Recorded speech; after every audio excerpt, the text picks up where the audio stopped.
बच्चों, स्वागत है आपका मेरे यूट्यूब चैनल पे। आज हम क्लास 7 की सब्जेक्ट सामाजिक विज्ञान की कार्यपत्र 12 करेंगे बच्चों।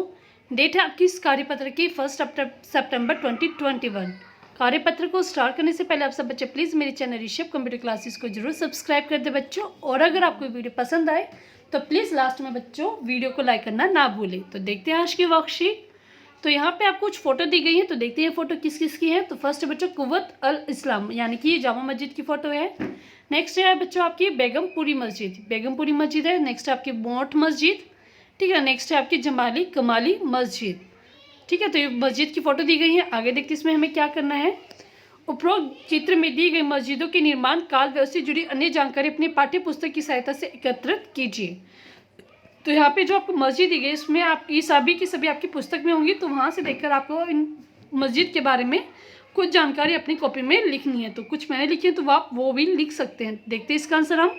तो फर्स्ट है बच्चों जामा मस्जिद दिल्ली में स्थित एक मस्जिद है जिसका निर्माण 1656 में हुआ था। यह मस्जिद लाल पत्थरों या और संगमरमर का बना हुआ है। लाल किले से महज 500 मीटर की दूरी पर जामा मस्जिद स्थित है और जो भारत की सबसे बड़ी मस्जिद है, ठीक है। तो ये क्या है, जामा मस्जिद सबसे बड़ी मस्जिद है और ये लाल किले से बच्चों सिर्फ 500 मीटर की दूरी पर ही स्थित है। नेक्स्ट हमने पढ़ना बच्चों बेगमपुरी मस्जिद। ये क्या है, दिल्ली के जहांपना नगर में स्थित है। इसका निर्माण मोहम्मद बिन तुगलक के काल में हुआ था। मोहम्मद तुगलक ने 1350 ईस्वी में इसका निर्माण कराया था, ठीक है। तो 1350 ईस्वी में बेगमपुरी मस्जिद बनी थी। आगे देखते हैं इसमें हम बाकी की जो मस्जिद है उसके बारे में पढ़ते हैं।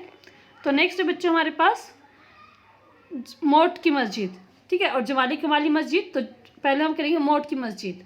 ये थर्ड नंबर पे हमारे पास मोट की मस्जिद थी। तो थर्ड देखते हैं हम इसमें।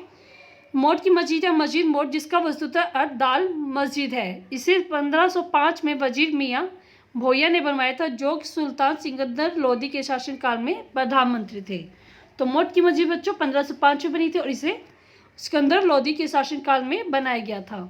लास्ट है आपकी जमाली कमाली मस्जिद, आगे पीछे तो इसको आप ठीक करके लिख लेंगे। इस मस्जिद का निर्माण मुगल सम्राट बाबर द्वारा सन 1528 में के आसपास कराया गया था। तो 1528 में क्या होता, बाबर ने बनाई थी बच्चों ये मस्जिद।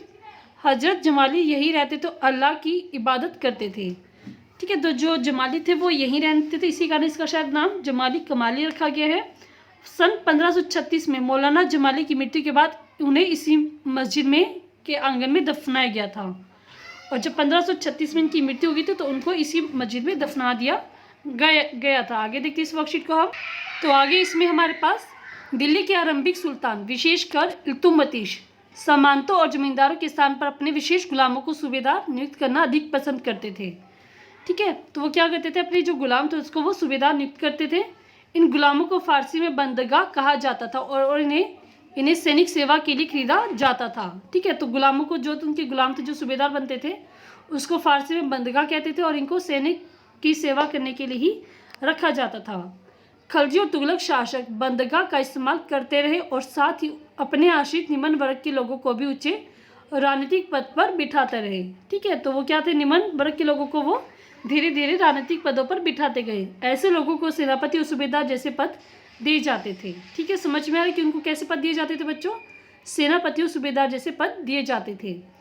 गुलाम और आश्रित अपने मालिकों और संरक्षकों के प्रति वफादार रहते थे मगर उनके उत्तराधिकारी के प्रति नहीं।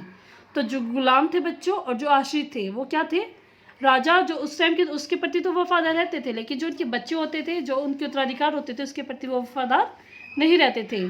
नए सुल्तानों के अपने नौकर होते थे। फलस्वरूप किसी नए शासक के सिंहासन पर बैठते ही प्राय नए और पुराने सरदारों में टकराहट शुरू हो जाती थी, ठीक है। जैसे इसमें क्या था कि एक राजा उसके खुद के अपने नौकर है, अगर एक नया राजा बनता है तो उसके जो पुराने नौकर थे और जो नए नौकर हैं उन दोनों के बीच में क्या बच्चा आपस में टकराव होने लग जाती थी। नेक्स्ट है सुल्तानों की तरह खलजी और तुगलक शासकों ने भी सेनानायकों को भिन्न भिन्न आकार के इलाकों में सूबेदार के रूप में नियुक्त किया। तो खलजी और तुगलक ने क्या किया बच्चों, जो सेनानायक थे उनको छोटे छोटे जो अलग अलग साइज के जो इलाके थे उनमें सूबेदार नियुक्त किया। ये इलाके इक्ता कहलाते थे और इनको संभालने वाले इक्तादार या मुफ्ती कहलाते थे। जो छोटे छोटे एरिया बने थे, इलाके बने थे, उसमें जो काम करते थे उसको बोलते थे बच्चों इक्तादार या मुफ्ती कहते थे। तो देखते इक्तादार और मुफ्ती के बारे में। मुफ्ती का फर्ज था कि सैनिक अभियानों का नेतृत्व करना और अपने हितों में कानून और व्यवस्था को बनाए रखना। अपनी सैनिक सेवाओं के बदले वेतन के रूप में मुक्ति अपने इलाकों से राजस्व की वसूली किया करते थे और राजस्व के रूप में मिली रकम से ही वे अपने सैनिकों को तनख्वाह भी देते थे। तो इसमें बताइए कि मुक्तिदार का क्या काम होता था। तो जो मुक्ति उनको जो इलाका उनको मिला होता था उसमें वो क्या करते थे, कानून व्यवस्था को बना के रखते थे। सैनिक सेवाओं के बदले जो वो वेतन मिलता था उससे ही उनकी सैलरी मिलती थी और जो सैनिकों का जो उनको कर वसूल करते थे राजस्व के रूप में उसी से वो सैनिकों को तनख्वाह देते थे। आगे है, मुक्ति लोगों पर काबू रखने का सबसे प्रभावी तरीका यह था कि उनका पद वंश परंपरा से न चले और उन्हें कोई भी इकता थोड़े थोड़े समय पर के लिए मिली जिसके बाद उसका स्थानांतरण कर दिया जाए। तो मुक्ति लोगों पर कैसे काबू पाते थे कि उसमें क्या था कि शासन क्या है एक के हाथ में नहीं रहता था, क्योंकि उसके उत्तराधिकार के पास वो शासन नहीं जाता था और जो था शासन इकता जो था इलाका थोड़े थोड़े समय के बाद बदलता रहता था, हर एक को अलग अलग इलाका थोड़े समय के बाद दे दिया जाता था। अलाउद्दीन खिलजी और तुगलक, मोहम्मद तुगलक के शासनकाल में नौकरी के कठोर नियमों का सख्ती से पालन किया जाता था। ठीक है, तो ये बहुत इजी है। आगे देखते हैं इसमें हम, अलाउद्दीन खिलजी के शासनकाल में भू राजस्व के निर्धारण और वसूली के कार्य को राज्य अपने नियंत्रण में ले आया। तो अलाउद्दीन खिलजी के शासनकाल में क्या हुआ, जो हम राज्य से भू राजस्व लेते थे उसका जो सारा नियंत्रण था वो अब राज्य के हाथ में आ गया था।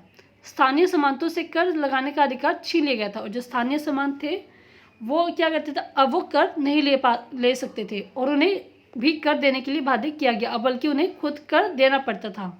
उसमें 3 तरह के कर लिए जाते थे। 3 कर कौन कौन से बच्चों, कृषि पर जिसे खराज कहा जाता था जो किसान की उपज का लगभग 50% होता था। तो पहला टैक्स किस पे लगता था, कर किस पे लगता था बच्चों, कृषि पे, जिसमें क्या था किसानों को कर देना पड़ता था अपनी उपज का 50%। सेकंड था बच्चों मवेशियों पर, थर्ड था बच्चों घरों पर। ये 3 प्रकार के कर उस टाइम लगाए जाते थे। तो देखते बच्चों वर्कशीट के क्वेश्चन आंसर। यदि आप सल्तनत काल में इक़्तिदार होते तो आपको कौन कौन से कार्य करने होते। तो आप भी सोचो बच्चों, अगर आप इक़्तिदार होते, आपके अंदर कोई एक इलाका होता तो उसको आप क्या क्या उसके लिए काम करते। तो आंसर लिखेंगे आप इसका। तो इसमें आप लिखेंगे यदि अगर मैं इक़्तिदार होती तो मैं सैनिक अभियान चलाता, होता किसी में आप लिख दो होता, ठीक है, यहाँ पे आप लिखेंगे होता। अगर मैं इक़्तिदार होता तो मैं सैनिक अभियान चलाता, कानून व्यवस्था बनाकर रखता और कर की वसूली करती। अगर आप लड़की है तो करती कह देंगे, नहीं तो आप करता कह सकते इसको, ठीक है। तो ये आप क्वेश्चन नंबर 1 में लिख लेंगे। अगर आप लड़की लिखेंगे यहाँ पे ती, तो यहाँ पे चलाती हो जाएगा, बना कर रखती और कर वसूल करती, ठीक है। तो आप अपने लड़के या लड़के के हिसाब से इस क्वेश्चन को कर लेंगे। नेक्स्ट क्वेश्चन देखते हैं इस वर्कशीट का। सेकेंड क्वेश्चन है, अलाउद्दीन खिलजी के शासनकाल में कर प्रणाली की विशेषताओं का वर्णन कीजिए। तो कौन कौन से कर प्रणाली में उनकी क्या विशेषता थी, तो देखते हैं इसमें हम। तो यहाँ से हम लिखेंगे स्थानीय सामंतों से कर लगाने का अधिकार छीन लिया गया और उन्हें स्वयं कर देने के लिए बाध्य किया गया। उसमें 3 प्रकार के कर थे। तो यहाँ से लेकर आप यहाँ तक इसको क्वेश्चन नंबर 2 में लिख लेंगे बच्चों, ठीक है। तो आपका क्वेश्चन नंबर 2 पूरा हो गया है बच्चों, ठीक है। तो वर्कशीट आपकी कंप्लीट होती है। वर्कशीट का सोल्यूशन अगर आपको समझ में है, अच्छा लगे तो प्लीज़ इस वीडियो को लाइक करना ना भूलें बच्चों, दोस्तों के साथ शेयर करें और कमेंट करके बताएं कि वीडियो आपको कैसे लगी। और प्लीज़ बच्चों चैनल को सब्सक्राइब करना ना भूलें। Thank you, have a nice day.